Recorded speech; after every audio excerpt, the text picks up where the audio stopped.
Ian's okay. Nah, Ian, that was fun though. No, Ian pulled something. No, he really did. He did. On all jokes aside, he was like, yo, he put the 225 up there. No, right. He couldn't get that. He had some. He needed help to get off his chest. Yeah. Like he'd still be there if he did it by himself.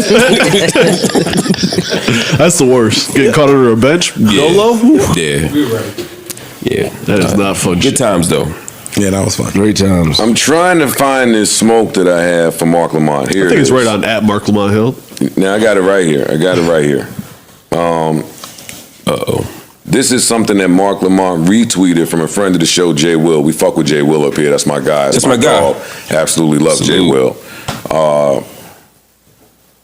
Jay Will said, if LeBron or Steph dropped 61, 10, and 10 in a game this time of year, we'd shut down the internet, yada, yada, yada, yada, yada. Let me get to the end. ESPN would talk about it for 2 days straight, but when Joker does it, it's just another night. Why? Because he doesn't look the part. He's not flashy, not loud, but make no mistake, skill for skill, he's already outpacing Shaq, Hakeem, and even Kareem. Yes. We're just afraid to say it. Joker isn't just the best player in the world. He's quietly building one of the greatest legacies we've ever seen. And media is still acting like it's a fluke. And Mark Lamont took that and said, facts.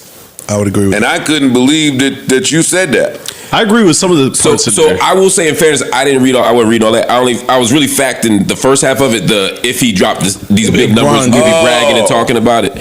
That I would say. To the second part, I was ready to argue about the second part with you. I don't think he's wrong about the second part. I just don't think it matters. Like statistically, he is outpacing Shaq and Olajuwon.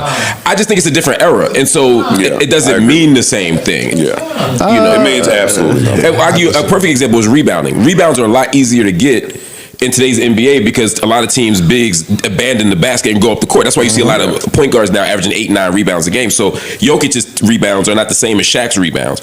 If I had to pick a guy to win me a game right now, I'd still go with Shaq. Of course. Not Jokic. Of course you would. Right. But I do think that Jokic is so great and so extraordinary that now we act like the shit is normal because it's just like when James Harden and Russell Westbrook were getting triple doubles every night. We started acting like a triple double wasn't a big deal. And it's like if they're that easy to get, other people would get them. Exactly. The league's changed. It's easier than in the 50s, but it ain't, or the 80s. But Shaq averaged 23.7 points a game in his long career and 10.9 rebounds per game, if I'm reading this correctly. Joker is at 20.9 and 10.7. So where exactly is he on pace to out? I don't think that's right. But if you look at their prime years. I think if you looked at the prime years, it'd be even worse for Joker. I think Mark and Jay Will and a few other people and Ish may be falling for just modern day recency bias with this Joker shit because, like you said, we're in a different league and he's doing some shit. And today, the term two-way player exists. I like Joker too. I'm talking about a day where that term didn't exist because you had to play on both sides. And Dream averaged 21.8 and 11.1. Let me look at Joker to me is too obsolete on one side of the floor for me to start putting him in the same ballpark as Shaq and Hakeem. I like Joker too. Kareem. I think the him not looking the part, being overlooked thing is absolutely. Bro, let me ask you a question. Wait, you don't fuck with Kareem? Why you made that? No. Kareem is my GOAT. Let me ask you a question. But let me say this real quick before you. I think the thing about Jokic that people are forgetting, one, his efficiency is crazy. Bro, you've never seen a center put up those numbers that he puts up and shoot the three ball and damn near lead the league in assists. So you might have, even if Shaq averages 4 more points a game, there's 20 more points coming out of assists that Jokic is giving you. He directs the floor. He's the point center. He's the pivot. He's the ball. He can't jump high enough for you to put paper under his feet. He's slow as shit and he's running the breaks. We've never seen a center run fast breaks, bro. Well, we weren't allowed to see that. But that's part of the era changing. We weren't allowed to see that. No, nobody was talented enough to do that. That's not true. That's not true. That's not true. Name them. That's not true what you're saying. I'm asking y'all. Wilt Chamberlain was talented enough to do that. And he did it. Wilt Chamberlain did not handle the ball enough to handle the ball. He led the league in assists. Bro, the assist is different. If you want to talk about rebounds, it's different. The assist was different back then. Yeah, I think they were harder to get. I think Shaq played point in high school. You are wrong. Shaq handled the ball and passed the ball in high school. I am not wrong. So find another. He played the point. All right, so maybe he didn't play the point. He handled the ball and passed the ball in high school. David Robinson flew like a fucking flamingo. David Robinson is another. David Robinson would be in that too. David Robinson grew like a foot in a year. So it's like saying AD is now a 4. That's how Cat was. He wasn't a 4 when he was growing up. But David Robinson was very athletic, could move around. Yeah, I'm just saying those people would not be allowed Derek to Coleman. do that. There's a lot of guys. It's a different era, different style. I don't like to compare eras because who knows what Kareem would be if he played in this era with this style of basketball? Who knows what Giannis would be 30 years ago? You know, we see that debate all the time. 250 points. Bro, stay in this era. But what I'm saying is Jokic, what I'm saying is the particular skill set that he has in this era, we haven't seen before. Sir, that's fine. You still can't come in this room with your one ring having ass. You can't come over here. Your name ain't even to be mentioned with the Shaqs. How many he need before he can be in the conversation, though? More than one ring. Because Will only got 2. And he's in the conversation, right? Dave Robinson only got 2, and he's in the conversation. So I'm just saying, if he has one more, is he in the conversation? Yes. Hey, yo, fam, if you are a center and you averaging a triple-double, that is something to be said about that. Absolutely. And I think Joker's incredible. Like, yo. And I don't think we say that enough, is all I'm saying. And y'all LeBron crazy. He's incredible and he stat pass. Y'all, how? Bro. I don't think he's stat pads. I watch basketball too much to say he's stat padding because he's not. He's not stat padding.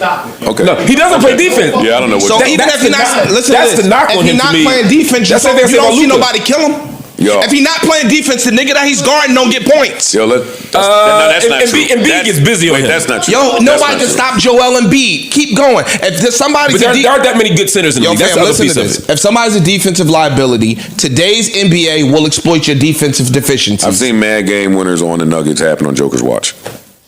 Mad of them. What I'm telling you is niggas not exploiting. But I don't want to listen. We'll get to this later. AD wasn't exploiting them. We'll get to this later. We'll get to it later. About it. No, AD wasn't exploiting them. AD's offense is amazing. Okay, we'll get to this. We'll get to this. No, I'm not fucking do this. Escalated quickly. Yeah. Not at all. We having a sports conversation. That's what men do. I'm saying that niggas don't be wanting to give them this. There's a lady here, and Flip is here. Like we don't want. It's okay. No, we fine. No, we don't. He's got toys. He pulled out the toys. I got my toys. Yeah. That was crazy. Yeah. Yo, that is nuts. To wear the swords. That's funny. Yo, y'all keep making fun. Y'all gotta stop that, man. What else is in music that needs our attention? Do y'all want to talk about the Drake leaks at all? Can I hear it, please? Drake leaks at all. I didn't listen to him, but please look at my play him.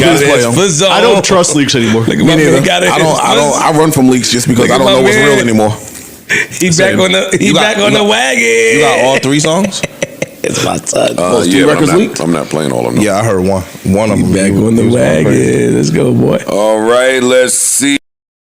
People love the Joe Budden podcast because it delivers an unfiltered, authentic take on hip-hop, culture, and current events.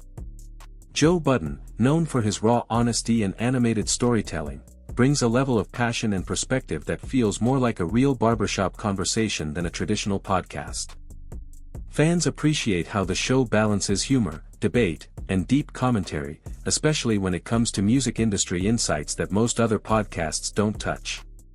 The dynamic between Joe and his co-hosts, whether it was Rory and Mal in the early days, or Ice and Ish more recently, keeps things interesting.